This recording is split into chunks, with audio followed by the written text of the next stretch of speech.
For the better part of my career, more than 20 years, I've been a corporate girl in supply chain management and logistics or classical marketing. But come 2020, COVID and the Great Reset, I got an opportunity to work in a non-profit organization which was helping young unemployed people to be able to break out of that trap of unemployment by connecting them with their first employment opportunity, allowing them to build experience, build that reference letter, and then move on to bigger opportunities. My name is Novantum Kulwana, and in this season of my life, my ambition is to help the emerging social entrepreneur to be able to flatten that learning curve, scale up their projects, and deliver more impact quicker than ever before. Join us on the NPO Bootcamp as we show you how to level up your social enterprise. Hello and welcome. This is the NPO Bootcamp, where in collaboration with established social enterprises who have been around for a while, we show you, the early stage or emerging nonprofit, how to build and scale your organization. I'm Novantum Kulwana. I've made it my business to find organizations which are tackling some of South Africa's most pressing societal issues or are offering game-changing solutions for the NPO community. And today we are with Africa Food for Thought, an organization that is addressing the challenge of food security. I'm so excited to be able to spend some time with Kate Jacobs, who's been invested in this space for almost a decade. Welcome, Kate, and thank you so much for your time. Thank you for having me. Let's start by helping us understand what Africa Food for Thought does, what your purpose and your mission is. Perfect. So Africa Food for Thought works on the West Rand of Johannesburg, and really our vision is to address childhood food insecurity. So we provide food to children so that they can focus on their education instead of on worrying about where their next meal is going to come from. And what is your role in the organization, Kate? I'm the operations manager, which if you're at a nonprofit means just about whatever you want it to mean. So I do everything that's more office-based for our team, including marketing, PR, HR, all of those things. Wonderful. So you're the jack of all trades. Definitely. How did you end up at Africa Food for Thought? So I've been in the nonprofit space in South Africa for 15 years now, and I come from a background that's more focused on foster care. I was originally at a baby house and then worked at a foster home and community project. But my mother-in-law is one of the very founding members of Africa Food for Thought. She's been involved there since the beginning, and she was the one that actually told me about the opening and recommended me to the role. Wonderful. So now, if I listen very carefully, Kate, your accent, she is not from South Africa. Indeed not. So how did you actually end up in South Africa? So I came out 17 years ago now as a college student. I was originally part of a group at my university that had a Christian union, and we had a talk one evening about how good Christians should do mission trips. Yes. And I thought, well, I guess I'd better do that. And I had a very strange list of requirements for the place that I needed to go. And South Africa managed to tick all of those boxes. And so I came out originally to an organization called Door of Hope, which is in downtown Berea. Yes. And I was there for one summer. Really loved it, had a lot of very exciting experiences. And then ended up coming back the next year and sort of putting that internship that I was always going to do on hold. And then came out again, and I ended up moving here. Right. And then from Door of Hope, how do the dots connect to ultimately leading you to where you are now? So from Door of Hope, I had some friends that started another baby house on the West Rand and came out to volunteer and help them. Ended up falling in love with one of the babies there and almost didn't go back and finish my varsity. It was very touch and go for a little while. Thankfully I did. And then graduated. My degree is in English Literature and Biblical Studies, which you can imagine has very little bearing on my daily life now. But it was very worthwhile in terms of setting me up for success, especially in a lot of the writing that I do now. So I then came out and worked at Solofelo, which was the second baby home. Volunteered there for 5 years and became the house mother. So most of the children at that time were placed into my foster care directly. Eventually it felt like the time there had finished and I wanted to move on. And at that stage I was looking to adopt 2 of the babies that had been placed with me. So I needed a job. At that point, you could still adopt as a foreigner, even if you weren't living here permanently, if you had a work contract. Right. And so I started looking for a nonprofit that would take me, and found a lovely place out in Lanseria. At that point, it was called Refillway Community Project, and moved across there with my 2 daughters, and started as the office administrator, PA to their CEO, and ended up sort of working through the ranks, so that by the time that I left, I was chief operations officer, overseeing the 8 projects that they ran. Very nice. And then you mentioned earlier that your mom-in-law made you aware of the opportunity when they were looking for somebody at Africa Food for Thought. But I think the story of how Africa Food for Thought started is an amazing one. So can you take us back there? Definitely. So about the same time that I came to South Africa 15 years ago, there were a few people in the Veldvreden Methodist Church who really felt very passionately about helping the communities around them. And one of them, Debbie Higgs, was out delivering food. They were running basically a small soup kitchen at that point. And she did a delivery in one of the townships where we still feed in Chepisong, and saw on the one side of the fence a preschool where they were feeding children lunch, and on the other side of the fence, 6 or 8 kids looking longingly at this food and not able to have any. And that really spoke to her heart, and she wanted to be able to help the preschools be able to take more children, be able to feed more children. And so Africa Food for Thought was born. So originally it was just a small volunteering program out of the Veldvreden Methodist Church. All of our original board members come from there, most of our original volunteers. And it's just grown slowly and organically over the years to become a much more formalized organization now. Wonderful. So when it first started, we were feeding a handful of little kids. About 250 kids a month. Okay, so that's a lot anyway. Yes. Okay, but now it's evolved to touch even more people. So that was the first. The next evolution was what? So then we started working with schools. So 15 years ago, the government's nutrition support program didn't exist. And so we were the people then that were going into the township schools across the West Rand. Sorry, Kate, before you continue, for somebody that might not know what the government nutritional support program is, what is it? Sure. So if you're in a low-income area, your school, then you qualify for food support from the government, which basically provides a breakfast and a lunch every day to the kids. And that's a lovely program. It doesn't always work as it should, obviously. We're in South Africa, but it's really doing a lot. The government has woken up to the fact that really kids do need to eat during the day if they want to be able to focus at school. And so we were basically providing that service with essentially like a cooked stew kind of meal at a bunch of schools in the communities originally. As time has gone by and as government has stepped in to fill that gap, we've stepped back out of that space. Okay. And so our real focus now is on preschools, families, individual families, and schools in areas that you wouldn't expect. So we actually feed schools now in places like Northcliffe, Veldvreden Park, because there is a group of schools, because of the way that those schools are zoned, where they're getting kids now that come from very low-income families. And yes, those kids are in the school. Yes, the kids are maybe able to be exempt from school fees, but they still don't have food at home.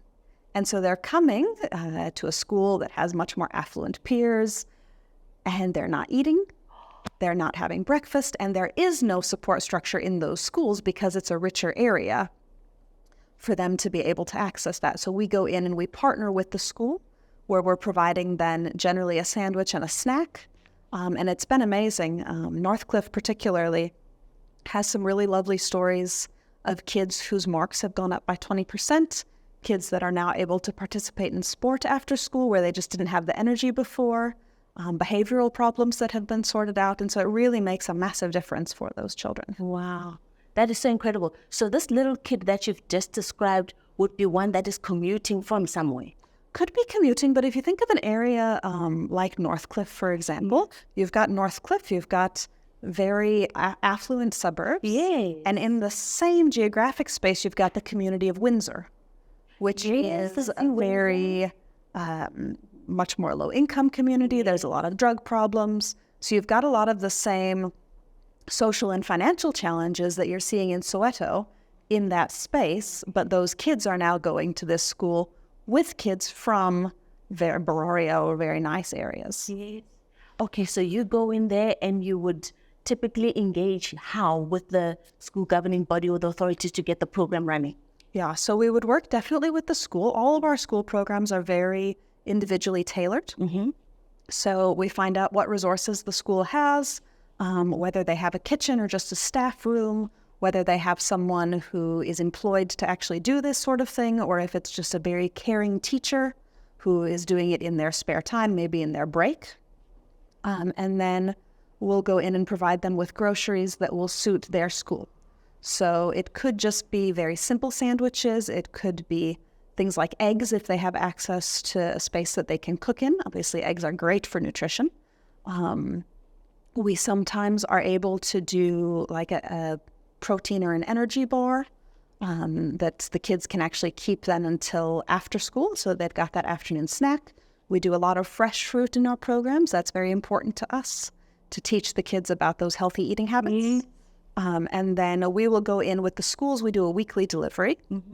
And then the school is responsible for actually preparing the food, dishing out the food, managing their own intake of that program, and then obviously reporting back to us. Okay, great. So how many schools do you currently cover with this We've currently got 4 schools, which range from one that's just getting very basic sandwiches and snacks to one that actually has a boarding program, and they're doing full meals all week long for the kids.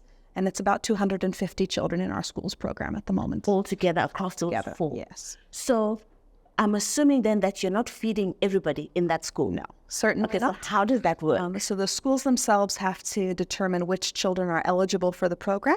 Yes. And they'll generally work with both the finance team, because a lot of these kids, the families will have applied for a fee exemption because these are all fee-paying schools, right? Okay. And then also with the teachers. The teachers are very compassionate in most of these schools. They know what's happening with the kids. They know who's not bringing lunch. They know who doesn't have things at home. And so they can then nominate the kids for the program as well. Okay, so then you make sure that the food is there, and depending on what facilities are available on the site, then the teachers would go into prep and then handing out the food. That's right. I can't imagine it's an easy thing to do, because here are kids that come with there's tuck shop facilities, there's all sorts of other things, and I'm the little kid that doesn't have. Is it something that I see as a solution, or is it something that I'm embarrassed about to put my hand up and say, I'd like to be a part of this? That's a great question. When we've worked with high schools, it does get harder. It's very interesting. In the high schools, we see the grade 10 to 12s quite happily in the program, and the grade 8 to 9s very embarrassed to be part of it because of that peer pressure. But what we love to see at the schools, and what most of our schools do, is they'll run the program very thoughtfully. Yes. So it might be that, yes, you're getting a sandwich, but it's still served from the tuck shop window. Okay. So it's not like I'm So the you're not- cousin, so I get from the back door. Okay, Yes, so you're not going to like the school nurse and saying, please can I have my... Okay. No, that's really cool. That's really cool. Okay, great. So we've got this program that's in 4 schools, touching 250 kids every single month. Now, how is this funded? So amazingly, most of our funding comes from the KFC Add program. So if you go to KFC and you order your chicken and they say 2 rand, please put your 2 rands in. It really is an amazing program that they run. It's very well managed. Especially during COVID, we were so impressed with how the trust of the KFC fund had managed the money, that even though their restaurants weren't making anything, we were funded the entire period. We've been funded since then. Because people couldn't go out and eat anymore. They weren't making a profit, but they honored their commitment to us, which was amazing. Yeah, exactly. KFC. All right. So how do you become part of the KFC program? Because I've worked at KFC before. I have been asked. I'm not going to disclose whether I've given the 2 rand or not. It is none of anybody's business. But you will going forward. But if you're aware of the program and maybe you're in a similar environment like you and you think, okay, this could be a solution for you, how do you enroll or become part of that? Definitely. So they've got onboarding twice a year, I think. Okay. And there's two different types of organizations that they'll take on. So we're what they consider a national. We're one of their larger partners that they work with. And we've been there almost since the beginning. So we had good friends in another company who was very supportive of us. And she went across to work for KFC and ended up in their CSI department before the Add Hope program actually existed. Right. And so we were originally just CSI partners. And then when Add Hope started, we were one of their earliest beneficiaries, which has been amazing. It seems like it's been around forever, the Add Hope. So, because I think even Rajesh Kumar was an ambassador at some point. So how long back? I think we're looking 13 years. Okay, so it's a pretty long time. It's been a long time now. Okay. And you've been one of the people that have been on it from the get-go. Almost from the get-go. Okay, great. Right. So there's so you've got your national beneficiaries, and that you apply directly with the Add Hope program. And then you've also got what they call local beneficiaries. So for a lot of your more rural stores or your more outlying stores, the store itself will select a community partner directly in their community, because what they want to see is those 2 rands helping the community where they're being paid in. I see what you mean. So the KFC franchise in Malamulele will be the one that will say, this is the school that we want to partner with. Got it. I understand. So what are the criteria? What are the things, the requirements that you need to meet to be able to, because I'm assuming there's a checklist, there's some documentation. Definitely. What does that look like? Obviously, we haven't applied for a very long time, so I'm not entirely sure what the criteria would be. But for your national organizations, you'll need to be a registered nonprofit. You'll need to have your PBO status. You'll need to have some sort of financials every year. And obviously, the biggest thing that they want to see is, are you actually feeding children? Right. So you need to be willing to take their team on site visits. Okay. You need to have all of your ducks in a row in terms of your own compliance. So, for example, we somewhat aggressively track our meal numbers. We track our child numbers. We do that on a monthly basis. And that's very important. And then, obviously, we're dealing with food. Right. And just like our reputation is on the line when we partner with a community project, KFC's reputation is on the line by partnering with us. So health and safety is also very important to them. So how do you make sure you take care of all those requirements in the back end? Definitely. So we have, my colleague Sipokazi runs our preschool program, which we'll talk about just now. And that's definitely our biggest program at the moment.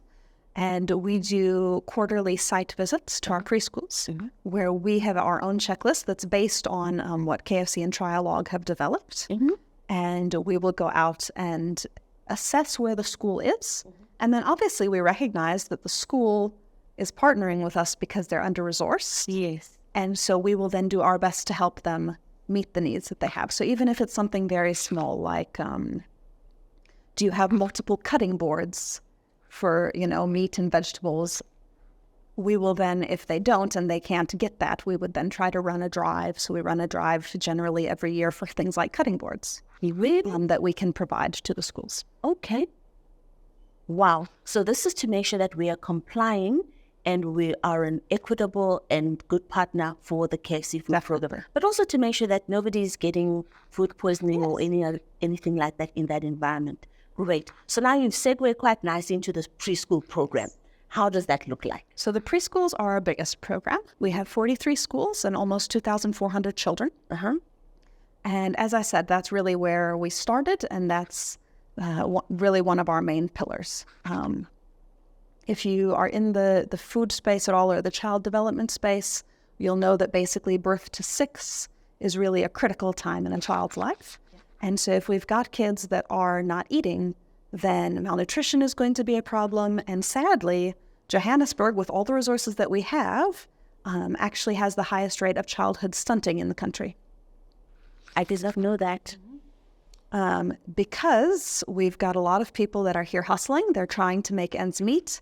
They're feeding their family, but they're not able to afford a nutritious set of meals. There's a very interesting study that I've come across recently where even if you've got one person in the family working, there's no way that salary can provide a nutritious food basket for your family, much less cover transport and school and all of those things.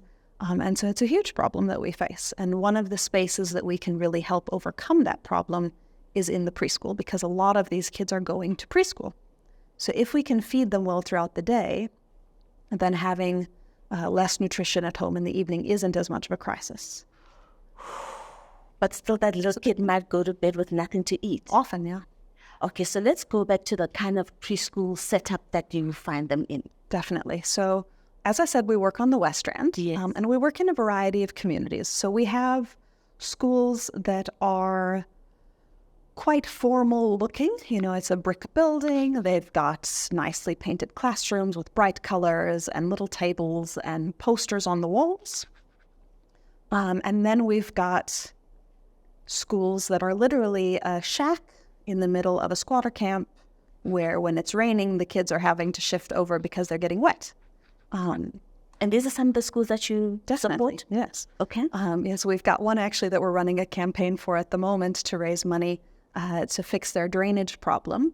Their specific community has a big problem with drainage. And is this in a squatter camp? This is in a squatter camp. Okay. And whenever it rains, they end up, with 15 centimeters of water in their school. So you can imagine that makes it very difficult to teach, right? Yes, yes. And so, so we partner with these schools. If you are in the ECD space, early childhood development space, then there is a big push at the moment coming from, it was from DSD, the Department of Social Development, and now it's transitioned last year over to the Department of Education. So there's a big push for the schools to be registered, which is lovely, will be great, except for the registration process doesn't give any allowance for these squatter camp schools to exist. So one of the requirements to register is to submit building plans. Now, if your preschool is a shack, you haven't got building plans. So you're automatically excluded. You're disqualified.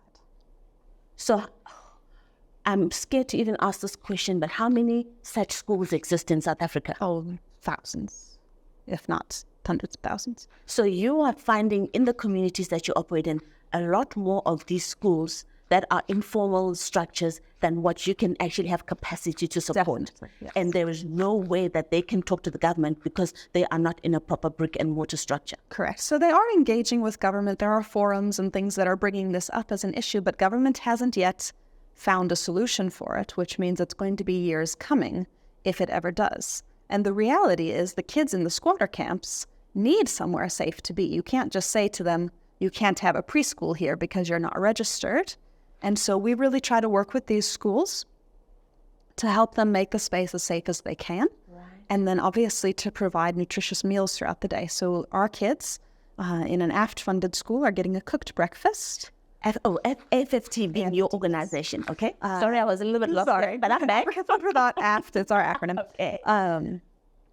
We're giving a cooked breakfast, a morning snack, a cooked lunch, and an afternoon snack. And one of the things that's very nice about our program is we follow a 10-day menu. Okay. So for 10 days, they're getting different foods, and then obviously it repeats again. Because we want to teach them healthy eating habits. We want to set up the foundation for good lifelong nutrition, not just getting the building blocks that they need now, right? Yeah. So we also do fresh fruits, we do fresh vegetables, we change those out seasonally. Right. We've just come out of summer, so we've had watermelon season, which is my favorite. Mine we get too. very cute photos of the children and their giant slice of watermelon. Yes. So how does it work on the daily? In terms of when does the food get delivered to the facility and who's responsible for the cooking and the preparation? Perfect. So when we first would go out to a preschool to do like an intake visit, then we'll assess their kitchen, we'll assess the capacity that the school has to cook. Some of the schools have better resources, and so they actually have a designated cook that's responsible for that. Some of the schools, it's just the principal. And, she has to get up at 4 a.m. to start cooking breakfast. Really? Yep. I'm guessing we're talking in these informal settlements. Informal settlements in your townships, everywhere. And it just depends on the size of the school, basically. And the principal is typically the person who has founded. She started. She generally lives in the same property. So usually it will be, they have their family house and then they have an outside room or some of them start and it becomes very popular, so they end up moving to the outside room. Really? And the school goes to the family house. And you're finding that they typically look after how many little munchkins? The schools that we support will generally feed between 25 and 80. Okay. We find that after 80, you generally have the resources to start looking after yourself. So we'll then transition you to what's called our legacy program if you've managed to grow. Okay. And under 25, it's a bit too small to make it cost effective to feed there. Under Between 25. we want to be using our resources well, so we want to be feeding in a cost-effective manner as well. But yeah, so we'll go there, we'll speak to them about their kitchen, we'll speak to them about who's doing the cooking, we'll provide some training on the menu, we may even provide some kitchen resources if they aren't set up for success there. And then we come once a month with our vegetable delivery, once a month with the dry goods delivery, and then once a quarter with our inspection. So there needs to be like a significant amount of storage space to be able to put this. But yeah, I mean, you'd be surprised. It fits into sort of an average size, like if you imagine just like an average Zozo space. Okay, so it's Most not an people issue. are It's using that as a kitchen. It's not a prohibiting factor. No. Okay, great. So you get your deliveries, you get your groceries delivered in bulk once a month. That's and then you need to manage that according to the menu that you provide. That's right. Great. You mentioned an intake visit. How does that process start? So for instance, maybe I hear through word of mouth, or I see one of the deliveries happening and I'm curious, why are they getting a lot of food? What's that for? How do I get it from my school? What does that process look like? Definitely. That's one of the harder things to manage because obviously, as we said, the need out there is far more than what we can supply. So what we currently are doing, and I'm looking at digitizing this, so I think it'll be quite nice if we can get it into an actual online application. Is that what you mean by digitizing? That's what I would love to do. A little bit lost there, but I'm back again. And so at the moment, what's happening is someone, as you say, will hear about us or they'll see the truck in the community and then they'll reach out and say, how can I be funded? And then we have a list of things that they need to send through. It's not very comprehensive because these are informal schools that we're working with, but we want to know things like how long have you been running, how many children in the school, how many teachers you have, do you receive any other food support? It's not necessarily the case that we'll say no to you, but we would need to obviously have a talk about it. And so we do ask that question up front. And then, you know, things like, we'll get a feel for whether there's someone that could be compliant. So are you someone that's actually good at checking your messages? Do you respond and answer all the questions that we've asked? And then we'll put that information onto sort of our pending creche database. And then as we have funding become available, we'll go and we'll do site visits. We'll get sort of a short list and then we'll take schools on. So the pending creche list in laypersons, that's the waiting list. That's the waiting list. So you're running a waiting list of creches that have seen the help that you offer and they're interested, but right now you don't have capacity to take them on. So how is capacity in your system freed up? So one of three ways. We could have a new donor come on board. Okay. So we could have maybe a company come and say, we've got this CSI budget for the year. We'd like to sponsor a preschool. And then we'll say, you know, with that budget, you could sponsor a school of maybe 30 children. Let's find one that's a good match for you. Okay. We could have creches move into legacy. So a creche that either grows beyond that 80 number or a creche that receives funding from government. So obviously our schools that are brick and mortar classrooms can get the building plans eventually. And so a lot of those ones are busy in that process. They all want that. So we'll help them with that process. And once they achieve it, then we keep a relationship. But obviously you're getting money from government. You don't need me to feed you now. So it's not like space. It's not like when they exit, then they're kind of left to the wolves. No. Sometimes they're hopping onto an even more better program. Or I don't know how your program will compare versus the government, but they're not on their own. No, they can still be able to tap into support and resources from elsewhere. Definitely. Okay, great. That makes me feel good. And then the third way that we make space is sometimes creches aren't compliant. So like I talked about, you know, not just with KFC, but with our other funders as well, we have to be trustworthy and we have to be able to prove what we're doing and what we're spending money on. Which means that our partners have to be trustworthy. And so Sometimes we might find out something about the creche that they've been dishonest with us. Sometimes it could be something as simple as they're just really bad at paperwork, and despite multiple chances, they don't want to turn in their registers. We're very flexible and forgiving, but there comes a time where you have to draw a line in the sand and say, actually, you're not coming to the party here. Can we just stop there for a little bit? When the creches are failing to comply with their paperwork, what headache or what problem does it cause in your life? Because you're not asking for that just to be difficult or to give them something useless to do. No. There's a reason why you need that. That's right. So if I'm not getting updated information from the preschools on a monthly basis, I can't then give updated information to our sponsors on a monthly basis. And it's very important to us. One of our real key values is for us to be completely above board and transparent. And that means I want to be able to give you accurate numbers every month about what we're doing. And so if the creche isn't providing that, that makes sense. So if the creche is not playing ball, you cannot honor your obligations to your sponsor. And that's putting that relationship at risk. Yes, and that's then putting all of the creches at risk. Okay, got that. I understand.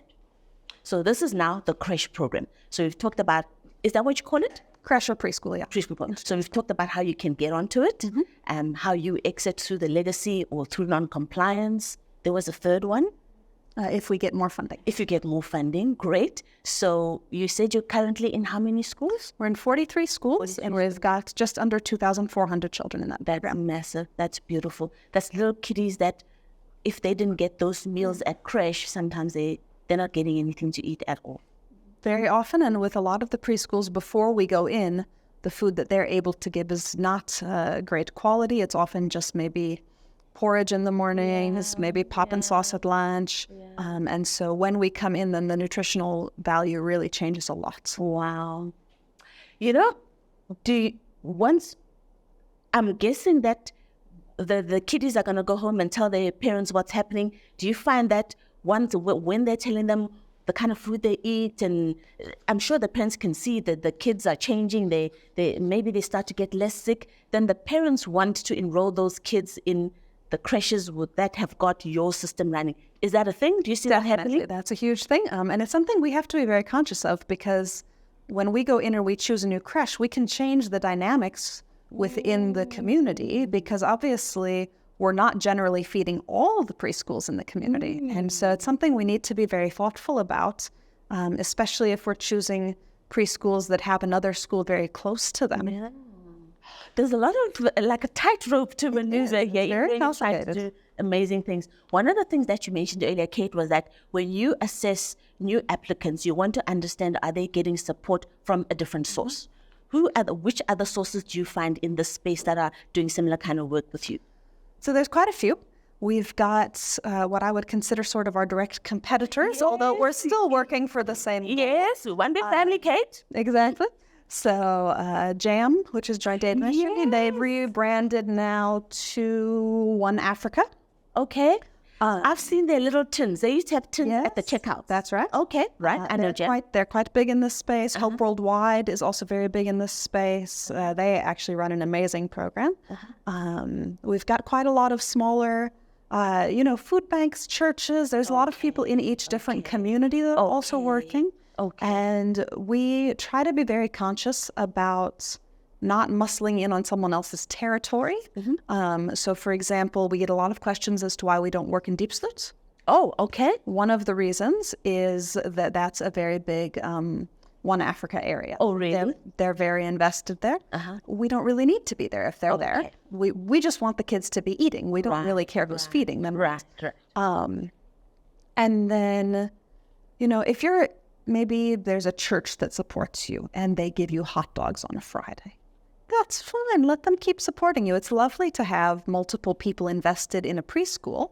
But if they're giving you, breakfast cereal 5 days a week, and then I'm giving you breakfast cereal 5 days a week, either the children are eating a ridiculous amount of breakfast cereal or something is going to go wrong. And then we're actually setting those preschools up to make bad choices. They're going to end up selling product. They're going to end up giving it away somewhere. I hadn't connected those dots. Now I see what you mean. Okay. Because, a little kid can only eat so much breakfast. Exactly. Say no more. Okay, I got you.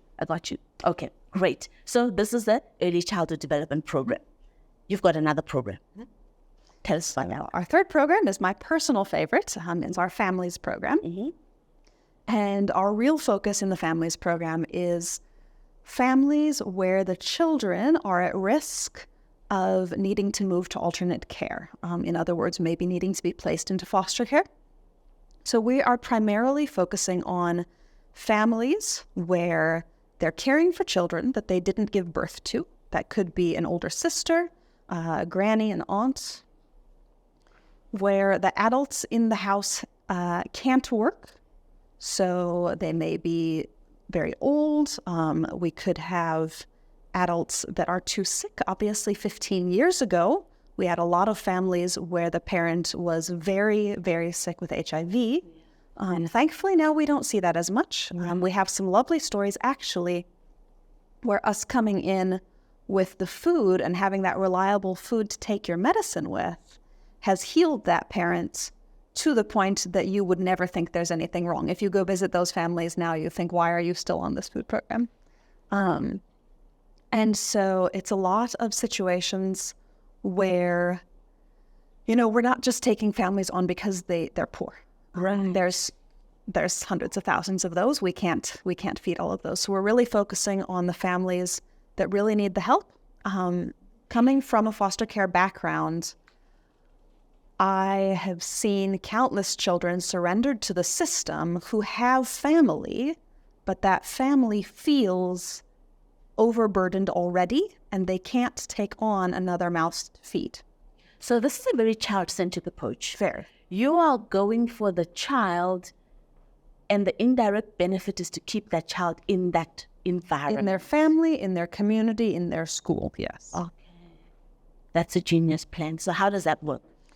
So the families have to be referred to us. They can't just come to me and tell me I'm hungry. And part of that is for our own protection as well. So we never just hand out food. We want to keep our volunteers and our staff safe. You have to go through the office, but you have to be referred. So generally that will happen through your school.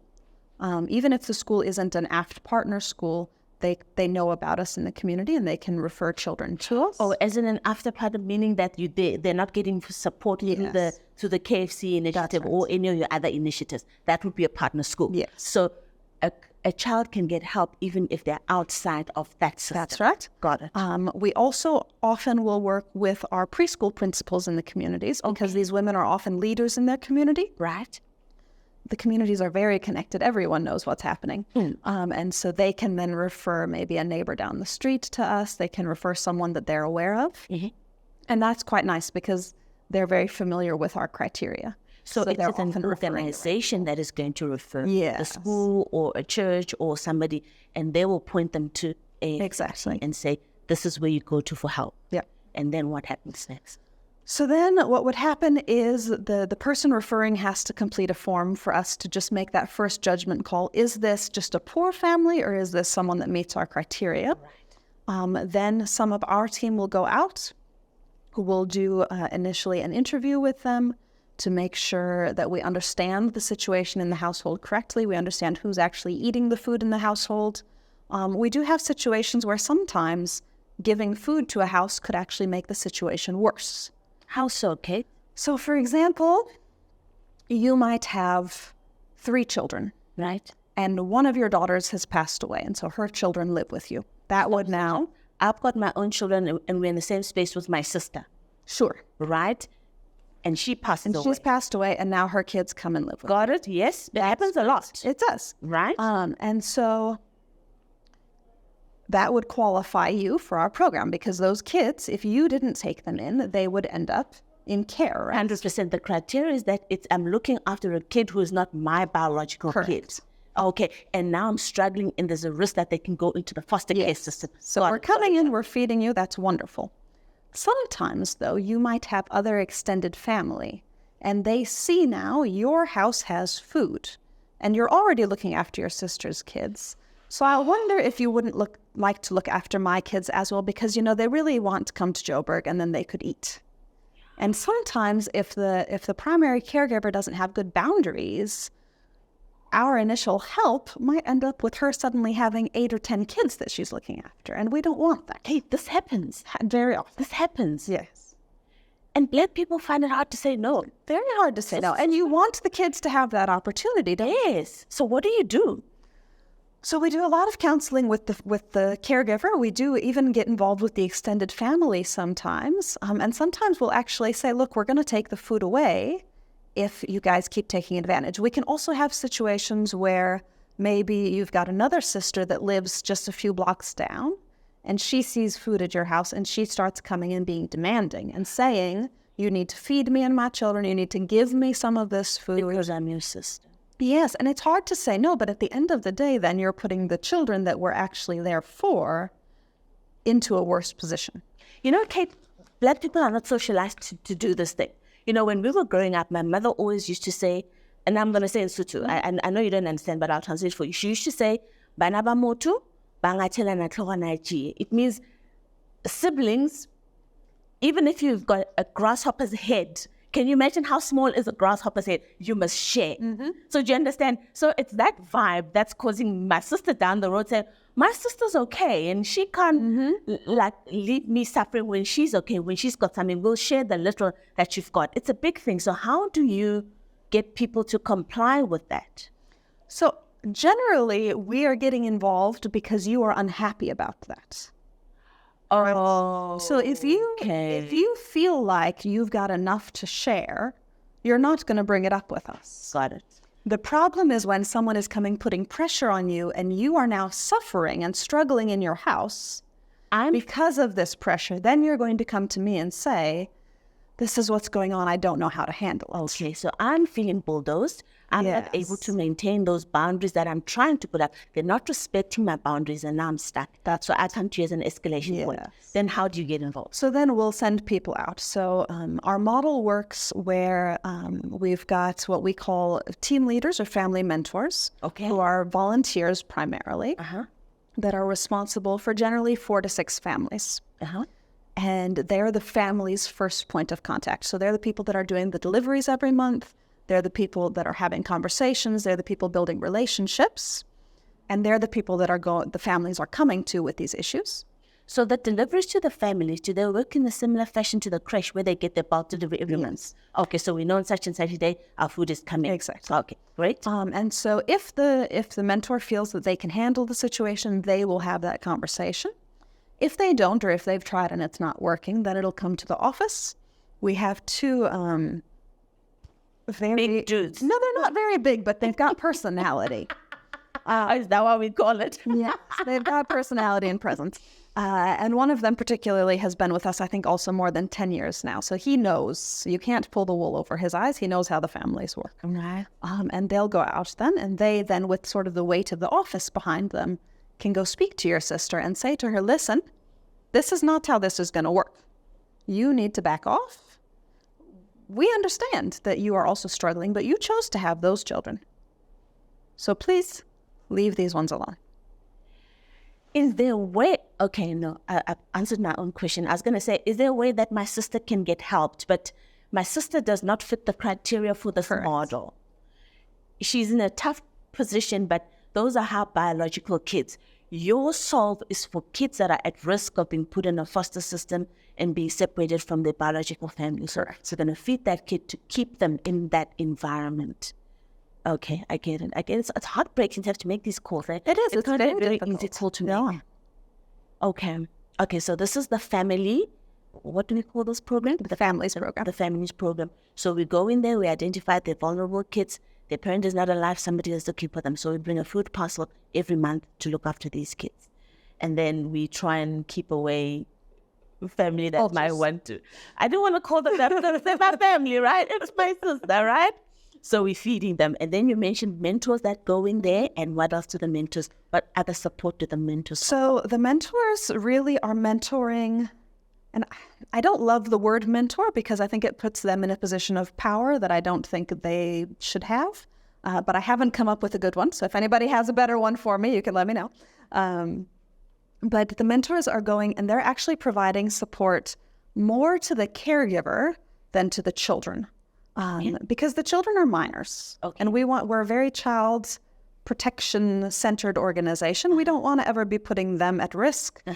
So the primary relationship is between the mentor and the caregiver, whether that's an older sister or a granny. The age difference can be vast. Yeah. And that's why I say they're not coming in from a place of, I'm going to tell you how to raise your grandchildren, when the mentor could be, 23. Yes. But what they are is they're a listening ear. They're someone that can just give advice from their own life experience. There's someone that has a lot more resources often than the families might have. Not just financial resources. We don't allow any sort of exchange of cash, but, life resources. So maybe the grandmother has a grandchild who's in high school and now wants to study accounting. And the mentor happens to know an accountant. So they could set up a job shadowing opportunity. That's something that granny doesn't have access to in her day-to-day life. We've also had a number of situations, actually, where, these kids are coming from difficult backgrounds. And so it's not unusual for them to go off the rails a little bit, get in with a bad group of friends, maybe stop going to class. And, if you are a 24-year-old girl who's trying to raise your 17-year-old sibling, you don't have a lot of authority in their life, right? So you might then end up saying to the mentor, listen, will you just speak to Jabulani, please? He's really giving me a hard time. And then, especially when it's a male mentor, we see a lot of success where the guy will sit down with this kid and say, listen, what are you doing? This isn't a good plan for your life. Here are the paths that you can take. Which one do you want to pick? And we've actually got multiple stories where the kid then went back to school, finished well, and now is working. And that's what we want to see. And so it's just that extra voice into the family's life. Because often we find these families are quite isolated when we first take them on. Isolated in what way? They don't have strong social networks. They're in the situation that they're in, and they're struggling so much because there's not a strong family system around supporting them. There may not be any family system. I mean, it's not unusual for us to have people in the program that don't know any extended family at all. And when we say extended family, we're talking outside of my nucleus family of mom, dad, siblings. Yeah, I'm talking So I don't granny, aunt, cousins, maybe don't know where they come from originally. Sometimes the mother may have moved to Johannesburg and lost touch with the family at home, or there was a big fight with the family at home. And so she and her sister were here, and now, one or more of them have died. Do you know Kumula Kaya? It sounds like some of them are that situation. Yes, definitely.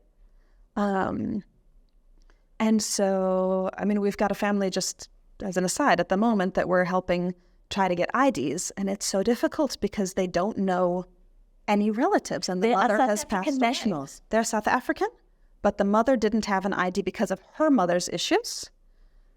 And now we've got these 5 boys. We're just trying to find an uncle somewhere that's a blood relative. This gets really complicated. It's very hard. It's very complicated. So they're at the age where they need to be going into high school and getting, and now they're stuck. Are they in schools? Yeah, so actually in this particular situation, 4 of them have finished already, and the youngest boy is doing his matric now. So they finished school. school. It's quite urgent for us to get him because he's brilliant. So they finished school, they've got no IDs, they can't get jobs, they can't get learnerships, they can't get on any of those kind of things. No. So they're hustling. They're brilliant. It's a brilliant family. They're doing the best they can just to make income. But if we could get IDs for them, the world is going to open up. So that's quite a big focus for us for the year. So you've gone in there to help feed somebody, and then you find all these other issues. And through the mentor, which is the name that you don't like, I've been trying to think, what other name can we say? Can we give coach? I don't know if it's coach. Can we say agony aunt? But that doesn't sound really good. I don't know what I go like. No, we're not putting enough agony aunt. Okay, the jury still out on what the most suitable name is. But through that person, they would then pick up any other secondary issues that are a problem and try and fix that. Yes, and we don't promise to fix those things. All we promise with all of our programs is the food. Right. That is our goal. That is our focus as an organization.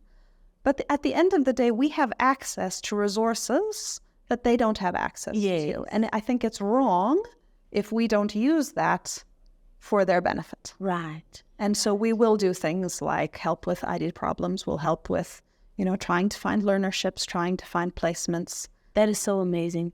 Do you ever find there's a situation which you become aware of, but it's just out of your realm and you would need to refer them on to Summit? What are those kind of situations? Definitely. I mean, we don't have social workers in our team. We don't have psychologists. We've got one lovely pastor that will go and do sort of pastoral counseling. But once you get beyond that point, then it really needs to be referred on.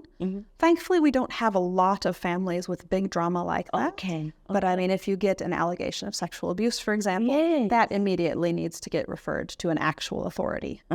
That's not something we can deal with ourselves.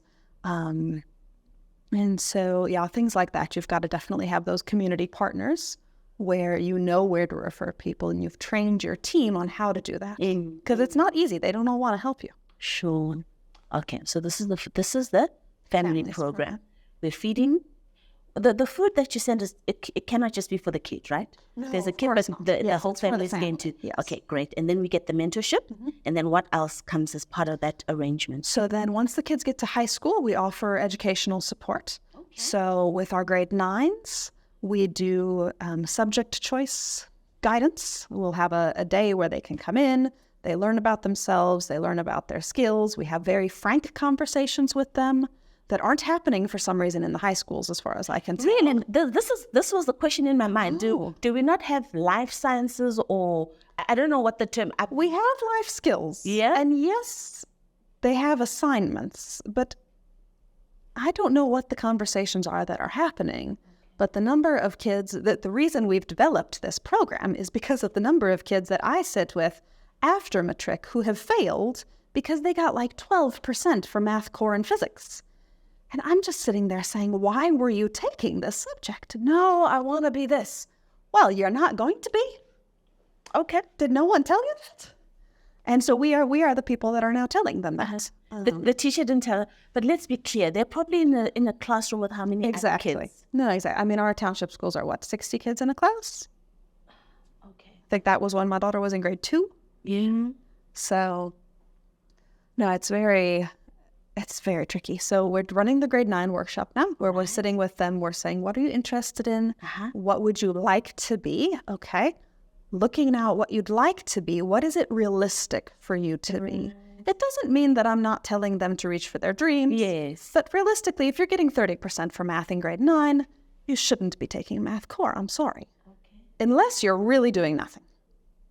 Oh, as in I'm not putting in any effort. Unless you're like, I'm not going to class. And if I put the requisite amount of effort, my marks will get better. But got it. Those people are few and far between. So realistically, then let's look at math lit and let's figure out, okay, you wanted to be a dentist. Okay, have you ever been to the dentist? No. Okay. What do you think you like about a dentist? Well, I like helping people, or I like science. Okay, well, let's look at some other careers where you could still achieve that goal without a medical degree. Okay. And so I think that was a very great workshop that we ran last year. The kids came away very empowered, very excited. A lot of kids also, they'll do the subjects that they think are impressive. And even though they don't go together. What are you going to study that needs you to have done physics and accounting?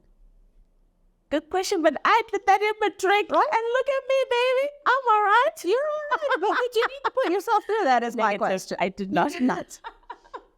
So I think that's also the question, is to have a realistic conversation and just say, what do you actually want to do? What's it going to take to get there? And then let's do the things that it's going to take and not focus on things that actually aren't needed. You know what, Kate? I have an answer for you. I know why I did physics and accounting, because I was 17 or 16 when I made these choices. I didn't know what I wanted to be. I wanted to be a doctor. I wanted to be a lawyer. I wanted to do drama. My father wanted me to be an accountant. So I just took the subject choices that would give me the greatest amount of options. Yes. And if you can do them well, there's nothing wrong with that. Thank you. Thank you very much. A lot of our kids, they're not getting 70s in these subjects. Correct? Working. Exactly. So we want to set them up for success. At the end of the day, we want them to get a matric. That's level 1. If it's possible to get a matric where they can get a bachelor's pass, that's level 2. And for a lot of them, taking hard subjects is not going to get them a bachelor's pass. And that's going to put them on a back foot compared to if they'd taken easier subjects and gotten that bachelor's pass, right? Okay. This is awesome. So you went in there trying to solve for a kid that was not being adequately taken care of and fed, and they're at risk of being put up for adoption in a foster system. And you start by feeding them.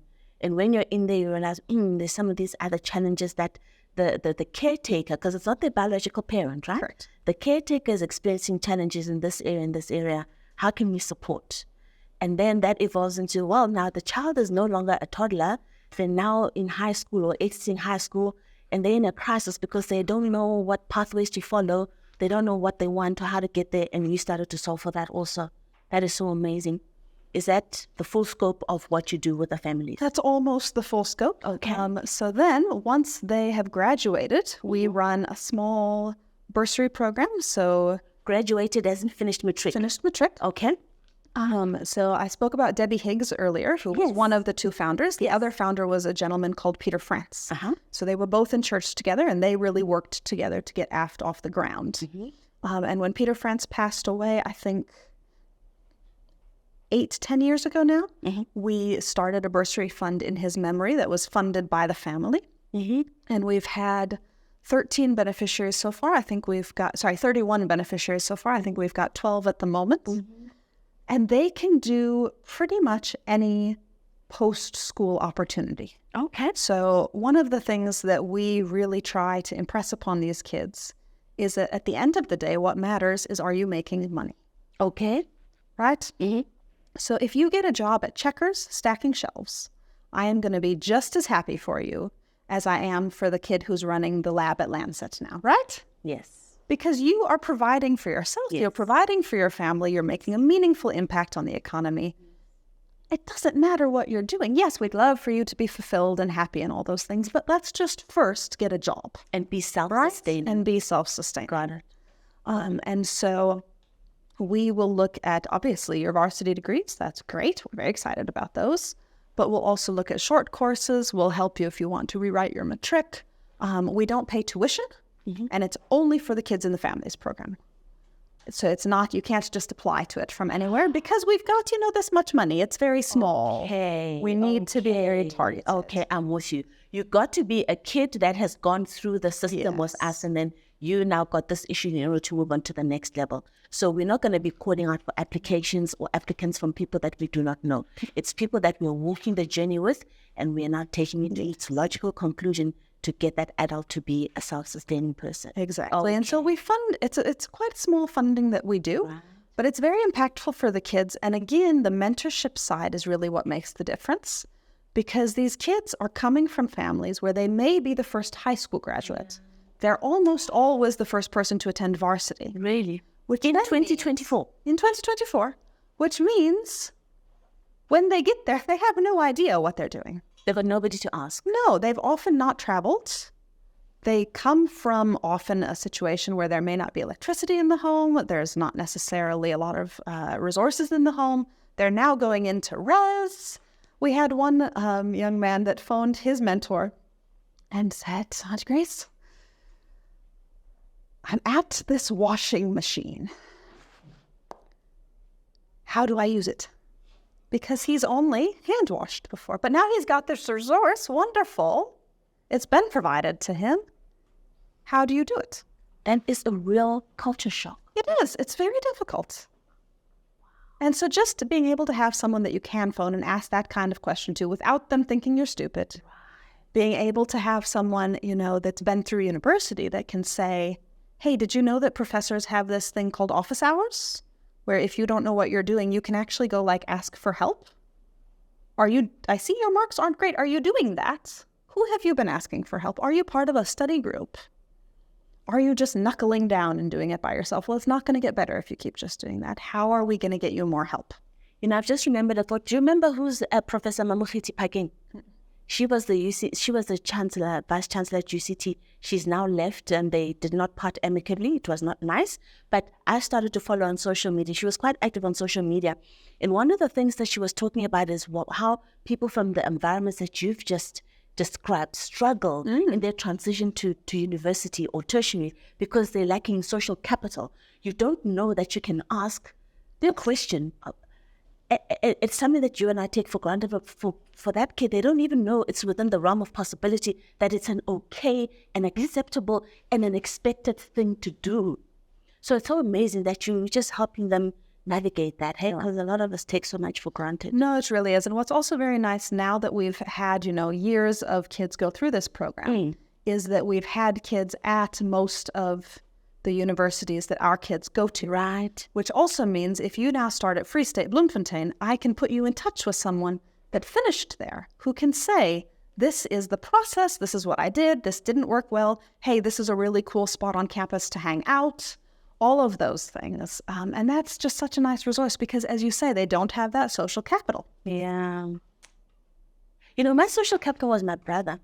We went to the same university, but he's obviously much bigger than me, and we went different times. But he's the one that showed me around, like what to do. This is my first time on campus, far away from home. But I've seen the washing machines. I've kind of seen dormitory kind of setup. So it wasn't that much of a culture shock. But he plugged me into his friends, and he introduced me to some of his friends that were there, just to make the environment a lot more friendly. So for me, I had my brother, but you're describing people that don't have nobody that's been down that road before. That is so amazing. So how this is funded, you said, is by the family of Peter France, who passed away. And then obviously now anyone can invest in it. So we have some companies that will invest. We've got a lovely trust in the UK that feeds preschools, families, and does investment to the bursary fund every year. We've got an opportunity at the moment on a platform called For Good, which is open to the general public, but it's also open to a lot of companies here in South Africa. And one of the things that they facilitate is monetary donations. And so you can contribute as little as 50 rands, and it will go towards that fund. So that's like crowdfunding platform. Very nice. So maybe we can come back to this, and then you can give us a little bit more detail into how you get plugged into that amazing stuff. So the last question I wanted to ask you on this area, Kate, is that for the family program, how is that funded? So the family program is almost solely funded by individuals, by small businesses, and by churches at this moment. Okay. So the trust in the UK, they fund 15 of our families. So they give you a specific set of monetary donation, and it's for these families. That's right. Got it. And then, it only costs 850 rand a month. To feed one family? To feed a family. Okay. And so if you're earning an income, it is an achievable amount for someone. And what's nice about our organization is because we're fully funded, fully registered. We're definitely not fully funded. But because we're fully registered, you can get your tax back on that amount. So we have a lot of individuals that will make donations in order to then get that tax certificate at the end of the year. Okay. And then, we'll have we've got some local companies that then maybe they'll sponsor 5 families, your small, medium enterprises. Right. That's awesome. Okay, so it can be through the trust in the UK. How is this the crowdfunding, the For Good? No, two different things. Two different things. Okay, and then SMMEs get involved, and individuals can also get involved. And the bursaries by the family of one of the founders. That is amazing. Does that give us a good picture of all the programs that you're running? I think so. Okay, so let's recap. We started with the sandwich program, giving to little hungry kids. Does that still exist? No, not anymore. We've got the early childhood development one, where you deliver the food parcels on a monthly basis to those creches and preschools. Some in informal settlements, some in brick and mortar structures, and they get their allocation depending on how many kids they're looking after. Then we've got the one in the schools, where it depending on what the school has got. In terms of facility, what can they provide? It gets channeled through the school. And the young person in high school, is it high school? Generally primary school. Primary school, yes, can get that. Or you mentioned that the grade 8 to 10 are the ones that are high schools are trickier. Okay, they're not fans of it, right? And then we've got the schools program. The family program. The family program. That's amazing. Which is your favorite? Definitely the family program. The family program, yeah. Because? I think because as much as it's nice to say, we feed 2,500 children every day, my personality type is much more about the one child. Okay. And so in the family program, I can have relationships with that one child that I'm helping this year with whatever it is. And so for me, I find that very fulfilling. Awesome. That is beautiful.